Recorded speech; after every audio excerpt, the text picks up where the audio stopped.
क्या आपको पता है जम्हाई लेते वक्त शैतान हमारे मुंह में घुसने की कोशिश करता है? जी हाँ, हमारे प्यारे नबी हुजूर सल्लल्लाहु अलैहि वसल्लम ने फरमाया, जम्हाई शैतान की तरफ से होती है, इसलिए जब भी जम्हाई आए अपने मुंह को हाथ से ढक ले और दिल से या जुबान से औज़ बिल्लाहि मिनश शैतानिर रजीम ज़रूर पढ़े।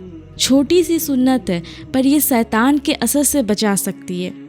ये बात आपको पहले से पता थी या नहीं? कमेंट्स में ज़रूर बताएं।